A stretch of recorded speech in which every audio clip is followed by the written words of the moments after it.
Chapter 16, The Oompa Loompas. "You say there are no people in the world as small as that?" said Mr. Wonka, laughing. "Then let me tell you something. There are more than 3,000 of them right here in my factory." "They must be pygmies," said Charlie. "Right," cried Mr. Wonka. "Pygmies they are, imported direct from Africa.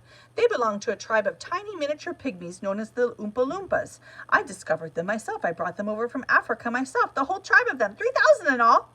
I found them in the very deepest and darkest of the African jungle, where no white men had ever been before.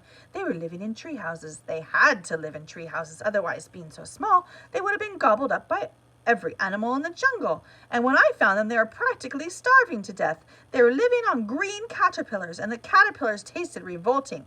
And the Oompa Loompas spent every moment of their days climbing through the treetops looking for other things to mash up with the caterpillars to make them taste better. Red beetles, for instance, and eucalyptus leaves, and the bark of the bong bong tree. All of them beastly, but not quite so beastly as the caterpillars. Poor little Oompa Loompas! The one food that they longed for more than any other was the cacao bean. But they couldn't get it, and Oompa Loompa was lucky if he found 3 or 4 cacao beans a year. But oh, how they craved them! They used to dream about cacao beans all night and talk about them all day. You only had to mention the word cacao to an Oompa Loompa, and he would start dribbling at the mouth.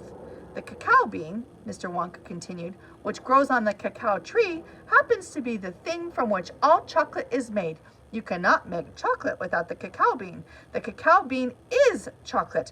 I myself use billions of cacao beans every week in this factory. And so, my dear children, as soon as I discovered that the Oompa Loompas were crazy for this particular food, I climbed up into their treehouse village and poked my head through the door of the treehouse belonging to the leader of the tribe.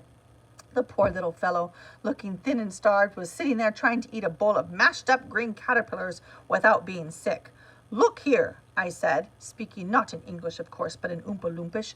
"Look here, if you and all your people will come back to my country and live in my factory, you can have all the cacao beans you want. I've got mountains of them in my storehouse. You can have cacao beans for every meal. You can gorge yourself silly on them. I'll even pay your wages and cacao beans if you wish." "You really mean it?" asked the Oompa Loompa leader, leaping up from his chair. "Of course I mean it," I said. "And you can have chocolate as well. Chocolate tastes even better than cacao beans because it's got milk and sugar added." The little man gave a great whoop, threw his bowl of mashed caterpillars right out of the treehouse window. "It's a deal," he cried. "Come on, let's go. So I shipped them all over here, every man, woman, and child in the Oompa Loompa tribe.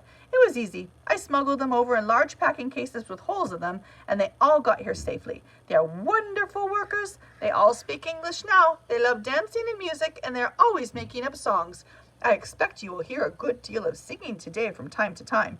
I must warn you, though, that they're rather mischievous. They like jokes. They still wear the same kind of clothes they wore in the jungle. They insist upon that. The men, as you can see for yourselves across the river, only wear deerskins. The women wear leaves, and the children wear nothing at all. The women use fresh leaves every day." "Daddy!" shouted Veruca Salt, the girl who got everything. "Daddy, I want an Oompa Loompa. I want you to get me an Oompa Loompa. I want an Oompa Loompa right away. I want to take it home with me. Go on, Daddy. Get me an Oompa Loompa." "No, no, my pet," her father said to her. "We mustn't interrupt Mr. Wonka." "But I want an Oompa Loompa!" screamed Veruca. "All right, Veruca, all right, but I can't get it for you this second. Please be patient. I'll see you have one before the day is out." "Augustus!" shouted Mrs. Gloop. "Augustus, sweetheart! I don't think you had better do that." Augustus Gloop, as you might have guessed, had quietly sneaked down to the edge of the river, and he was now kneeling on the riverbank, scooping hot melted chocolate into his mouth as fast as he could. What's going to happen to Augustus?